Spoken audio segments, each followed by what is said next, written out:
제가 원래 에즈디오에 관한 강론을 해야 됨에도 불구하고 자료가 너무 빈약해요. 그리고 여러분들이 또 이미 보셨고요. 그래서 그 내용들을 그래서 저는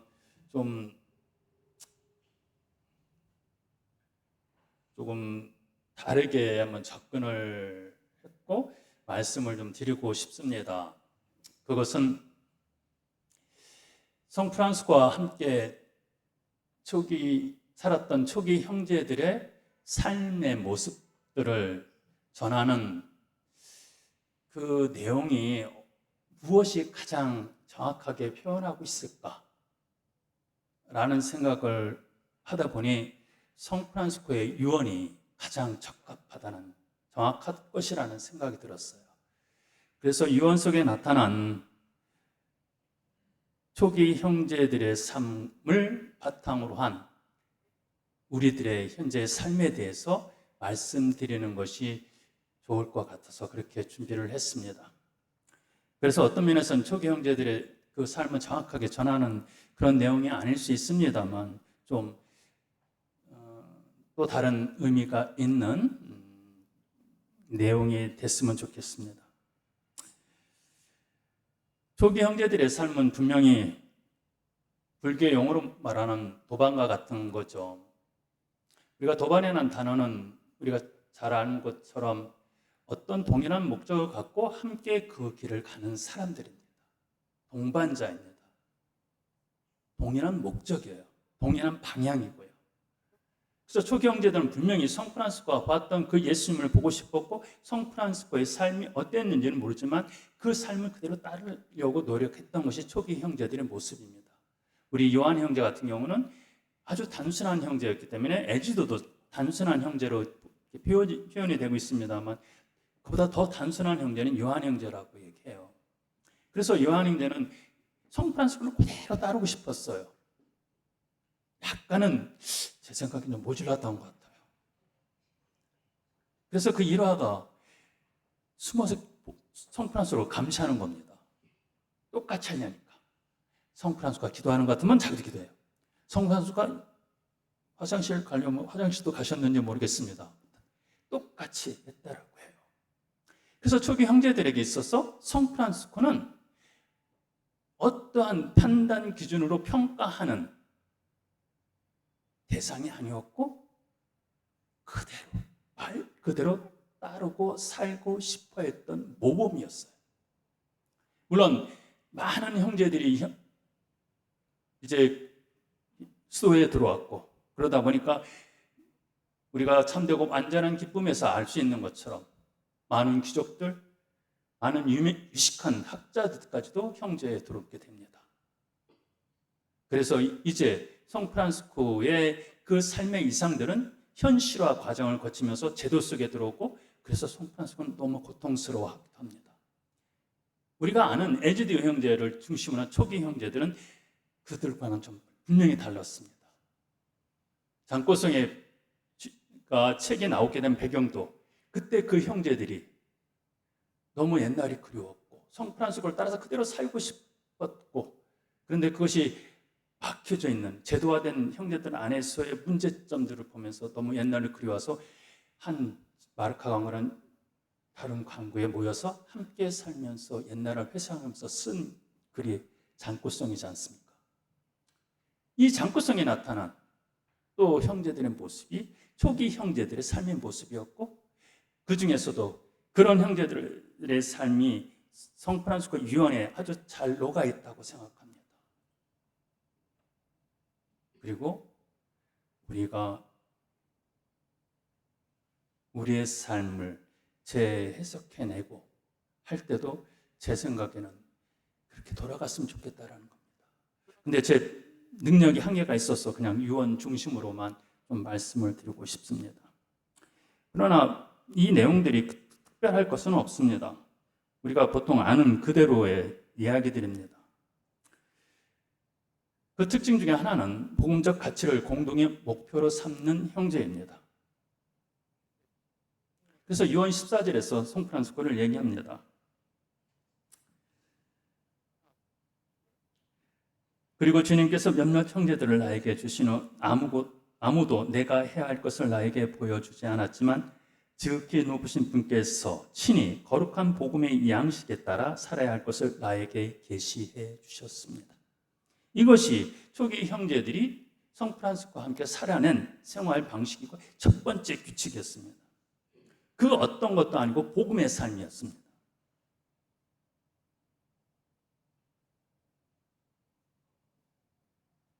그리고 그것을 몇 마디 말로 간단하게 기록했고 교황님께서는 그것이 우리의 삶의 방향이라고 확인해 주셨다라고 15절에서 얘기합니다. 즉 우리의 삶은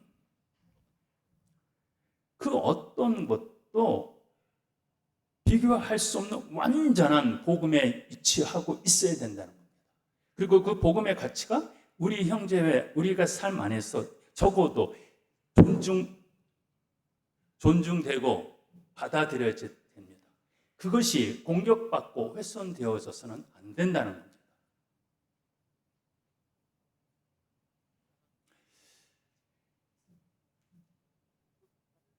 우리 모두 그런 것은 다 인정하죠. 그럼에도 불구하고 여러분들의 여기 오신 분들은 대부분 봉사자들이시니까 우리 형제 공동체에서는 과연 그 정신이 그대로 살려져 있는가? 우리의 입은 그대로 고백하고 있지만 똑같이 고백하고 있지만 우리의 삶은 그것을 아주 밟아 버리는 그런 모습은 아닌가? 사실 이것은 이렇게 말씀드리지만 성프란시스코 때에도 이 복음이 모든 삶의 기본적 가치고 모든 것에 훼손되지 말고 기준이 되어야 되는데도 불구하고 그렇지 못한 모습을 형제들이 보여줬던가 봅니다.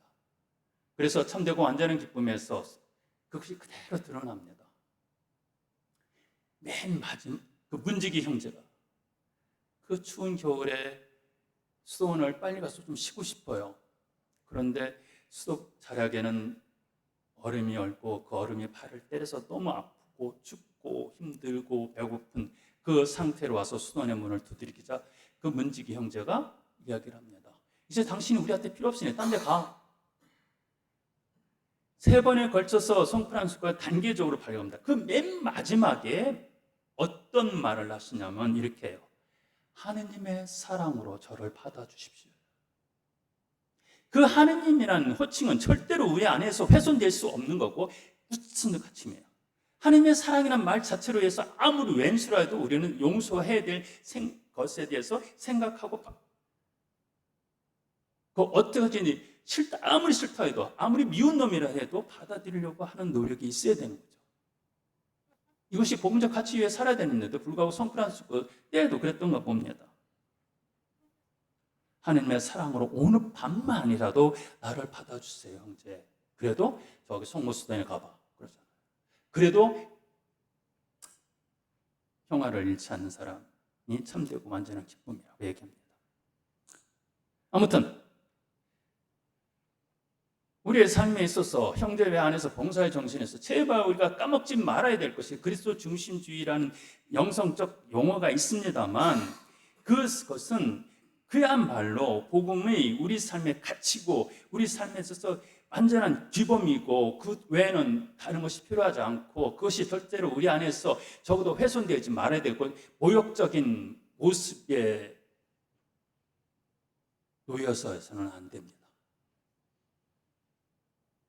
그런데 우리 형제는 그런 모습이 지금 있는가라는 겁니다. 한 번쯤 우리 생각해 봐야 돼요. 우리가 입으로는 그렇게 고백하면서도 불구하고 우리 생활 속에서 복음적 얼마나 그 가치가 얼마나 정말 모든 판단에 의해서 무게중심이 거기에 딱 자리 잡고 있는가 하는 겁니다. 때때로 살아가면서 이렇게 시소를 탈 수는 있습니다. 그러나 종국에서는 복음이 우리에서 선택의 기준이 돼야 됩니다. 두 번째는 가난한 삶이라는 표현이 나옵니다. 유언에서 우리는 더 11장에서 그리고 우리 생활을 받아들이러 찾아오는 사람들은 가지고 있던 모든 것을 가난한 사람들에게 주었고 또 안팎으로 기운 속 한벌과 띠와 속옷으로 만족했습니다. 우리는 이 이상 더 가지기를 원치 않았습니다. 가난의 삶입니다. 초기 형제들은 그렇게 살았다는 것이죠.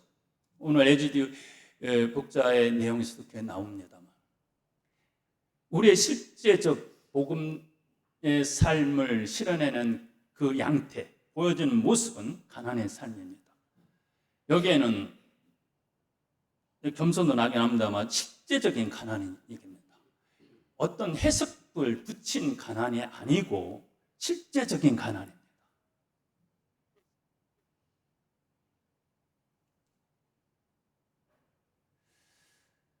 이런 면에서는 좀 제가 여러분들에게 말씀드리는 거는 좀 어렵습니다. 가난의 삶을 실제적으로 살아내는 데 있어서는 제 속성을 지닌 여러분보다 혼자 사는 저희가 훨씬 더 지키기 쉽고 지켜야 됨에도 불구하고 좀 그렇지 못한 우리 일회원들의 모습을 보여주면서 가난에 대한 이야기를 하기가 좀 난감합니다. 솔직하게. 그러나 그럼에도 불구하고 좀 말씀을 드려야 되는 것들이 있습니다.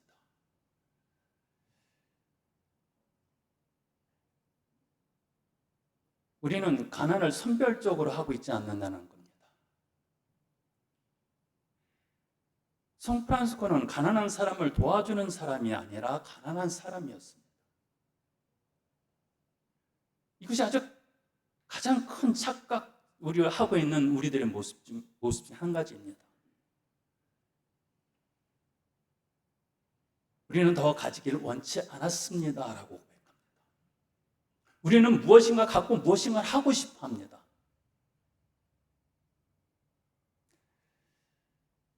저는 이게 좀 민감한 문제라 좀 아시시 마을에 대한 것이 무산되고 나서 좀 혼란스러움이 좀 있었습니다. 제가 아주 꽤 오래전이죠. 한 2000년에 미국 시카고에 우리 제수 프란시스코의 마을을 가본 적이 있습니다. 정말 좋았어요. 정말 감동적이었어요. 큰 농촌 타운 같은 데인데 가운데 센터 건물이 있습니다. 그리고 그 주위로 쭉 이렇게 타운하우스들이니까 우리 빌라 정도의 건물들이 쭉 있어요. 그래서 아침이 되면 거기 있는 분들은 다 제수 프란시스코 회원들입니다. 은퇴하고 거기서 사는 거죠. 그러면서 쭉 아침 모여갖고 그 성당에서 같이 기도하고 미사하고. 그럼 그것뿐 아니라 그 가운데 있는 센터 건물은 시니어 타운 같은 복지 시설 같은 것으로 운영됩니다. 그래서 뭐 점심때 식사도 제공되고 거기서 여러 가지 프로그램도 하고 등등. 그래서 최소 프란시스코 회원들이 정말 그 말년을 참 풍요롭게 지내는 모습을 봤어요.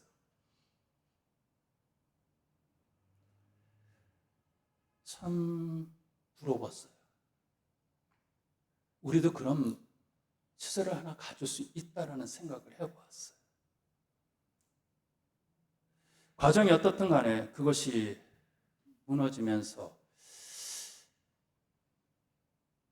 왜 우리가 그것을 갖지 못했을까라는 생각을 하게 됩니다.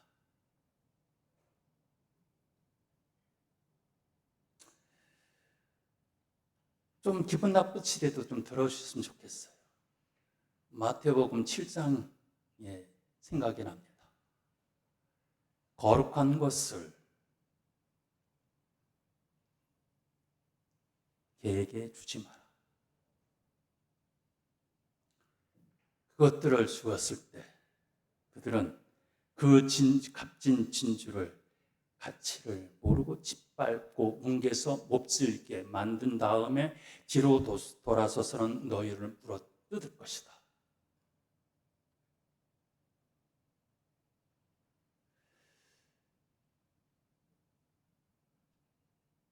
물론 누구한테 얘기 들었는데 시카고도 지금 거기 문제가 크다고 얘기를 하더라고요. 그 좋음을 제가 느꼈던 그 타운의 그 좋음을 우리가 가질 수 있는 만큼의 우리들의 그릇이 되냐는 거예요. 그것이 진주가처럼 소중하게 받아들여줄 수 있는, 그것을 담아낼 수 있는 그릇을 우리가 갖고 마련하고 있느냐라는 거예요.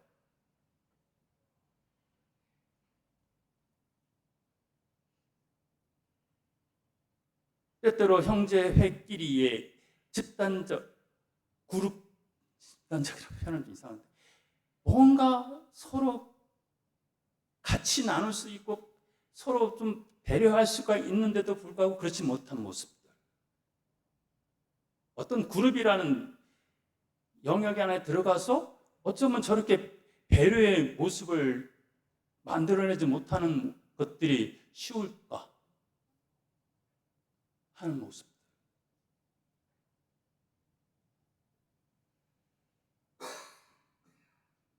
예전에 기프란스코 형제가 관공사자로 있을 때 사회에서 봉헌되어지는 헌금은 형제회에서 쓸 수 없는 것입니다. 교회 정신에 따르면.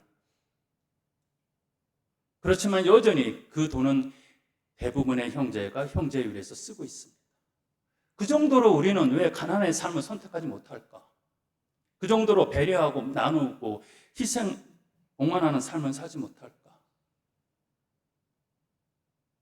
뭔가 도전하는 것이 없어졌습니다.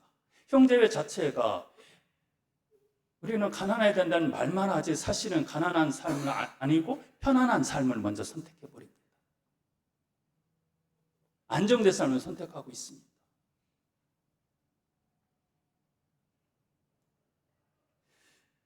뭔가 삐뚤어진 이 가난 정신,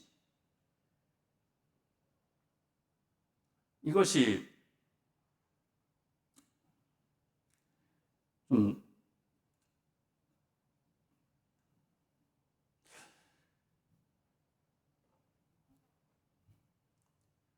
너무 길게 하라고 그래서 길게 합니다. 너무 길으면 뭐랄까, 좀 그냥 넘어갈게요. 더 이상 얘기하는 것도 그렇습니다.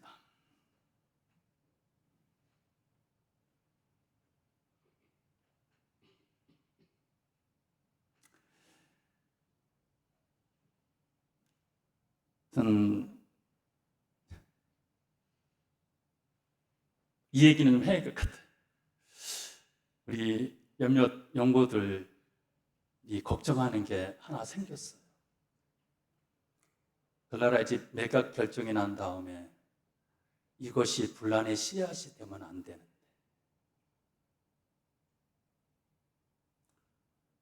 벌써 우리 안에는 이 돈의 지분에 대해서 이야기가 나옵니다. 의정부 지구도 원로 회원들은 돈을 냈고, 우리 서울 지구 안에서도 원로 나이 많으신 형제들이 그 돈을 냈으니, 그런 모습을 보면서 이것이 또 하나의 분란의 씨앗이 되면 안 되는데, 정말 기도하고 하느님의 뜻에 쓰여질 수 있어야 돼요. 매각 대금이 나온다면, 여러분들의 편리에 의해서 사용되는 정말 벌받습니다.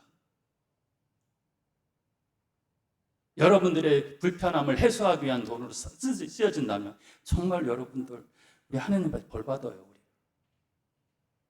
이것만큼은 또 한 번의 잘못을 하지 말자는 거예요.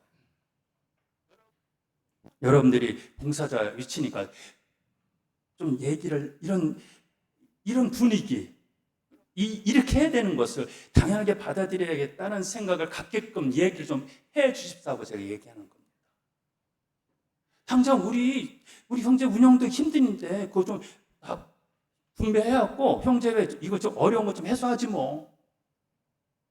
안 됩니다. 분명히 하느님은 마태복음 7장에서처럼 그 모습 볼 때 우리를 형제로 프란스건을 받아들이지 않고 꿀꿀이로 받아들일 겁니다. 세 번째로 기도하는 삶입니다. 이건 워낙 기도에 대한 건 기본적으로 많이 나오니까 그 부분은 건너뛰겠습니다. 마지막으로 교회 안에서의 봉사입니다.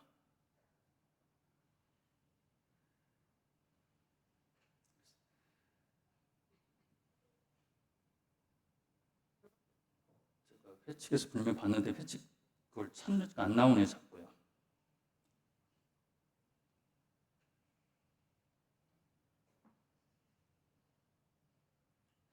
그냥 하겠습니다. 교회 안에서 형제들의 봉사와 형제회에서 봉사에 대해서 저는 생각해 봤습니다.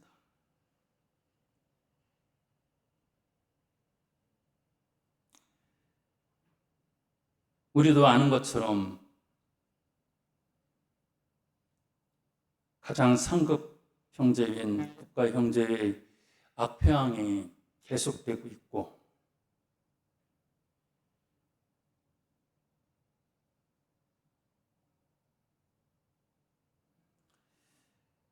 그것을 바라보는 우리들의 모습은 또한 어떠한가라는 것을 생각해 봐야 됩니다.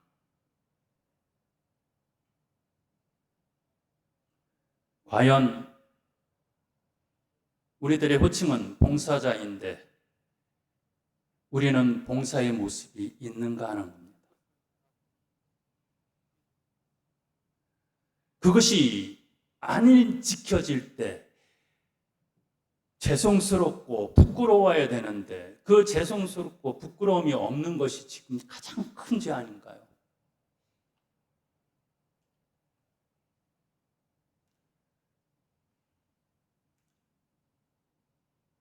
어느 지구 평야에서 요새는 말을 조심해야 되고요. 근데 들리는 얘기였어요. 국가경제 버릇 고치려고 지구에서 가는 납입금을 내지 말자고 그런 얘기가 나왔다고 얘기하더라고요.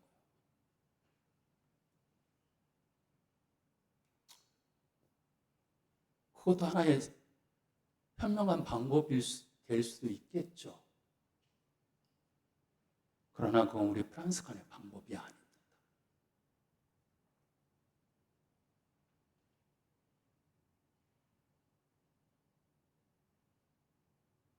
권고 6번에서 성프란스칸은 얘기합니다. 형제의 잘못을 보고 분개하는 형제는 그 형제의 잘못을 자기 것으로 하는 악에 빠진다고 얘기합니다. 우리의 봉사직은 교회 안에서건 형제회 안에서의 봉사직은 분명한 것은 사랑에 의해서 충동된 하나님께 대한 순종 안에서 이루어져야 됩니다.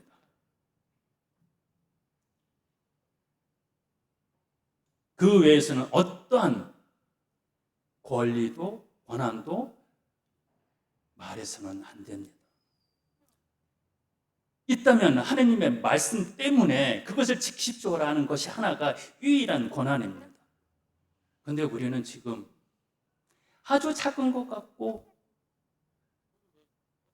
잘 다툽니다. 형에서도 잘 다투고 형제회 모임 안에서도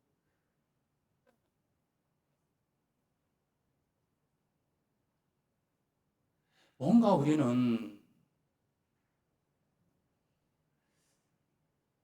다시 시작해야겠다는 생각을 가져야 됩니다. 부끄러움을 알아야 됩니다.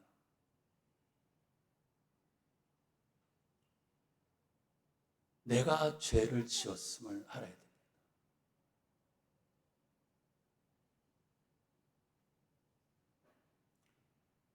솔로몬 왕의 도덕적 해이와 종교적 해이로 말미암아 바빌론으로 말미암아 멸망의 길을 걷고 70년이라는 긴 송장과 같은 삶을 살아가면서 모든 것이 피폐해져 있을 때 에제키엘 예언자가 희망의 이야기를 합니다.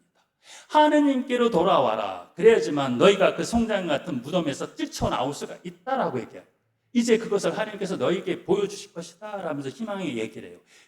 이게 뭐냐면 우리식으로 다시 해석해낸다면 성프란스교의 정신으로 다시 돌아가라. 그랬지만 너희가 지금 이 냄새나는 송장과 같은 또 자기 이기적인 생각들, 함께하지 못하는 생각들, 겸손하지 못한 이 생각에 세상에 온갖 명예욕에 탁 갇혀있는 무덤에서 뛰쳐나오기 위해서는 성프란스교의 정신으로 돌아가야 된다는 거예요.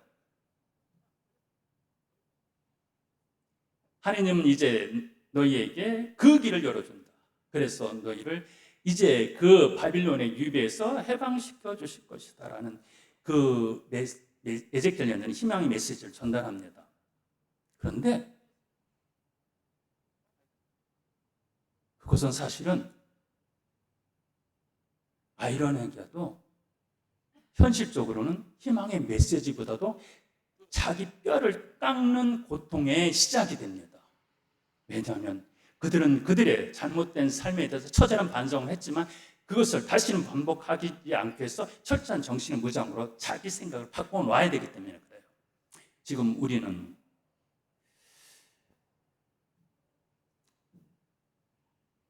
누구의 잘못이라고 생각하지 말고 우리의 잘못이라 생각하고 프란시스코의 정신으로 다시 돌아가고자 하는 노력을 해야 됩니다. 그 불편함을 받아들여야 됩니다. 우리가 정말 부끄러운 짓을 하고 있다는 것, 부끄러운 삶을 살고 있다는 것을 고백하고 다시 시작해야 됩니다.